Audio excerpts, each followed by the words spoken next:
எனது பெயர் சிவானந்தன் ஜெயதா. நான் வடக்கு கிழக்கு வலிந்து காணாமலாக்கப்பட்ட உறவுகளின் சங்கத்தின் செயலாளராக உள்ளேன். வவுனியா மாவட்ட தலைவியும். இன்றைய தினம் இந்த ஊடக சந்திப்பை மேற்கொள்வதற்கான முக்கிய காரணம், நாங்கள் 2009ஆம் ஆண்டு தொடக்கம் இன்று வரை நாம் எங்களுக்கு இந்த உள்நாட்டிலே எந்தவித நீதியும் கிடைக்காத போதுதான் நாம் சர்வதேச நீதியை கோரி தொடர்ச்சியாக தொடர் கவன ஈர்ப்பு போராட்டங்களை செய்து வருகின்றோம்.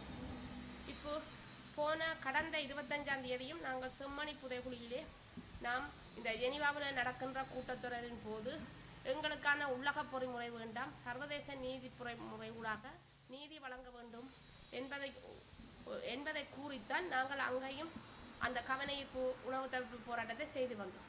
ஆனால் தற்போது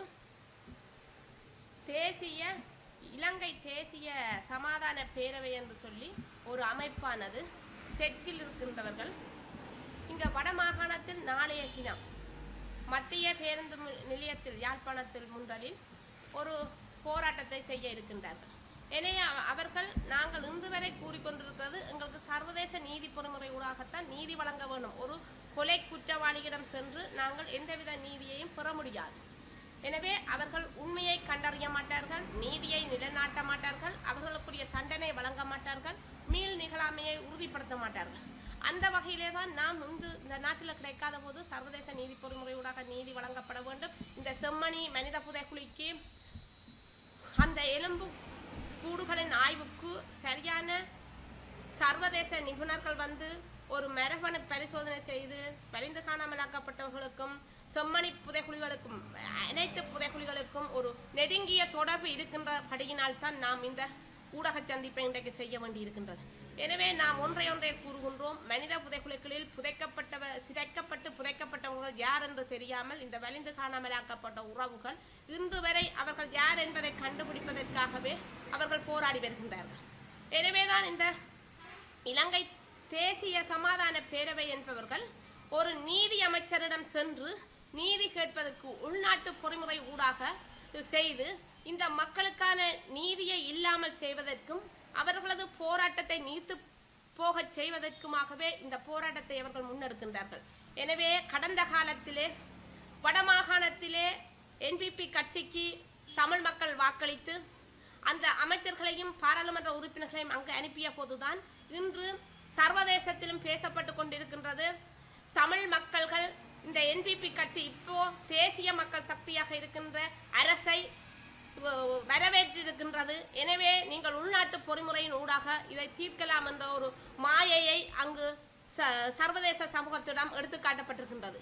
எனவேதான் இந்த தமிழ் மக்கள் அப்போது விட்ட புலைதான் இன்றும் பரிணாம வளர்ச்சியை கொண்டு செல்கின்றது.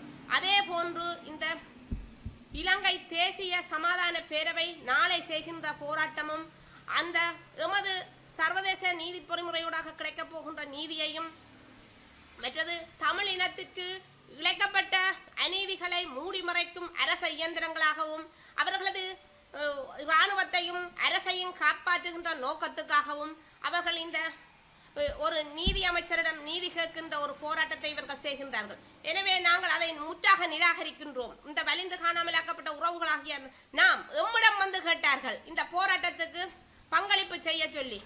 ஆனால் உண்மையாகவே வலிந்து காணாமலாக்கப்பட்ட உறவுகள் இந்த பாதிக்கப்பட்ட தரப்புகளாக இருக்கின்ற மண் நிலங்கள் அபகரிக்கப்பட்டுக் கொண்டிருக்கின்றது, சட்டவிரோதமான புத்த விகாரங்கள் கட்டப்பட்டுக் கொண்டிருக்கின்றது, அரசியல் கைதிகள் விடுதலை செய்யப்படாமல் இருக்கின்றன.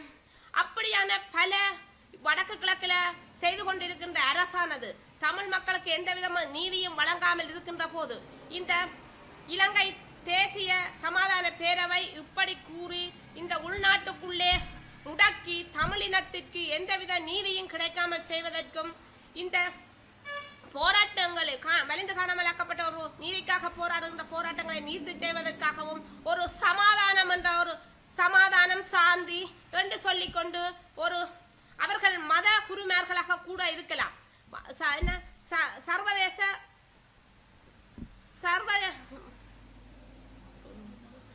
சர்வமத தலைவர்கள் ஒன்று கூடி இந்த போராட்டத்தை முன்னெடுக்க இருக்கின்றார்கள். அதில் குறிப்பிட்ட பார்த்தால் அவர்கள் இந்த துண்டு பிரசுரங்களில் மிகவும் சமூக மட்ட அமைப்புகள், சிவில் சமூகங்கள், மக்கள் சமூகங்கள் என்று சொல்லி அந்த துண்டு பிரசுரங்களில் குறிப்பிட்டிருக்கின்றார்கள். எனவே இவர்கள் உண்மையாகவே மக்களோடு மிகவும் நெருக்கமுள்ள பிரதிநிதிகளை கொண்ட சமூக மட்ட அமைப்புகள் என்று கூறுகின்ற சொல்லுகின்றேன். வடக்கு கிழக்கில் வாழ்கின்ற சிவில் சமூகங்களாகவும் சரி, சமூக மட்ட அமைப்புகளாக இருந்தாலும் சரி, உண்மையிலேயே நீங்கள் மக்களை கேட்டு எல்லாரும், எல்லா சிவில் சமூகங்களும், எல்லா சமூக மட்ட அமைப்புகளும் இவர்களுக்கு ஆதரவை தெரிவித்து நீங்கள் இந்த போராட்டத்தை செய்ய சொல்லி இருக்கின்றீர்களா என்பதை நீங்களும் இதை தெரிவிக்க வேண்டிய ஒரு கட்டாயம் உங்கள்கிட்ட இருக்குது. ஏனென்று கேட்டா, இவர்கள் ஒரு பொய்யான கருத்துக்களை அந்த பிரசுரங்களிலே ஒட்டுமொத்தமான சமூக அமைப்புகளையும் சிவில் சமூகங்களையும் அதை சேர்த்து மக்கள் சமூகங்களையும் சேர்த்து சொல்லி இருக்கின்றார்கள்.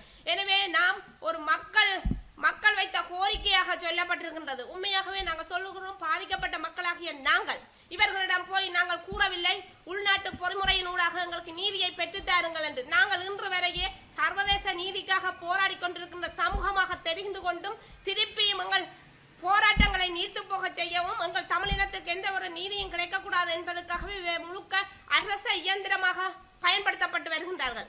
எனவே நாம் சொல்லுகின்றோம், உங்களுடைய மத தலைவர்களாக இருக்கின்ற நீங்கள், எல்லா மத தலைவர்களையும் நான் சொல்லவில்லை, சில மத தலைவர்கள் இனவாதத்தை மீண்டும் மதவாதத்தை தூண்டி இன்னும் எங்களை இன்னும் கோபத்துக்குள்ளாக்கி எமது உறவுகளுக்கு நீ தமிழினத்துக்கு எந்தவித நீதியும் கிடைக்காமல் செய்யாமல் உண்மையாகவே உங்கள் செம்மணி மனித புதைக்குழிக்கு நீங்கள் உண்மையாகவே நீதி கேட்க வேண்டுமாக இருந்தால் சர்வதேச நீதி பொறிமுறையூடாக நீதி கேட்டிருந்தால் அதை நாங்கள் வரவேற்றிருப்போம். ஆனால் நீங்கள் அதை விடுத்து மீண்டும் மீண்டும் நாங்கள் சொல்லிக் கொண்டிருக்க விடுத்து நீங்கள் செவுடன் காதில் சங்கு ஊதுவதை போன்று நீங்கள் என்னதான் சொல்லிக் கொண்டிருங்கள், நீங்கள் என்னதான் செய்து கொண்டிருங்கள், நாங்கள் இதை கூறுவோம் என்று நீங்கள் எந்த விதமான ஒரு மக்களோடு கலந்துரையாடாமல் நீங்கள் எடுத்த முடிவுக்கு நாங்கள் இதற்கு பூரண ஆதரவுகள் இல்லை.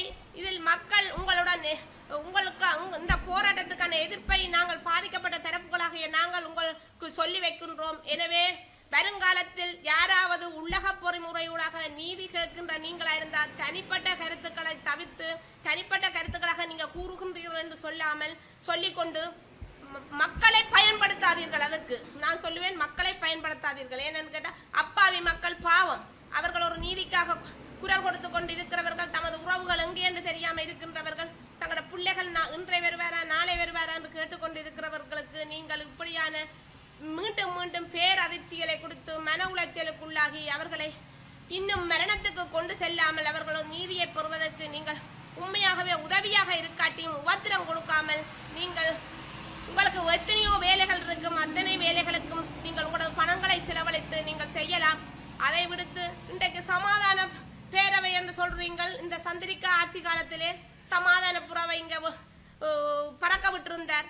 அதே போன்று பாப்பரசர் வருகின்ற போது இந்த நாட்டிலே சமாதான புறா பறந்தது. எந்த விதமான சமாதானமும் இங்க நிலவவில்லை. எனவே நான் கேட்கின்றோம், இந்த மக்களுக்கு உண்மையான சமாதானமும் சாந்தியும் நடைபெறும் என்றால் இந்த யுத்தத்தின் முன்பு நீங்கள் சமாதானத்தையும் சாந்தியையும் ஏற்படுத்தி இந்த மக்கள் பல்லாயிரக்கணக்கான மக்கள் கொல்லப்பட்டிருக்க இனம், அதே போன்று இந்த வலிந்து காணாமல் ஆக்கப்பட்ட உறவுகள் இன்றைக்கு தெருவழியே இருந்து கண்ணீர் விட தேவையில்லை. அதே போல பல்லாயிரக்கணக்கான எலும்பு கூடுகள் புதைகுழிகளில் இருந்து எமக்கான நீதியை கேட்க வேண்டும் என்று குரல் கொடுக்க தேவையில்லை. அதையெல்லாம் கவனத்தில் கொண்டிருந்தால் நீங்கள் இப்போது செய்கின்ற ஒவ்வொரு செயலும் கடந்த 2009 முன்பு நீங்கள் செய்திருப்பீர்கள். இந்த மக்கள் உண்மையாகவே நிம்மதியாக தமிழினத்துக்கு எப்போது நீங்கள் தமிழின பிரச்சனையை தீர்க்கிறீர்களோ அன்றுதான் இந்த நாட்டில சாந்தியும் சமாதானமும் ஏற்படும் என்பதை நான் இந்த ஊடக வாயிலாக தெரிவித்துக் கொள்கிறேன்.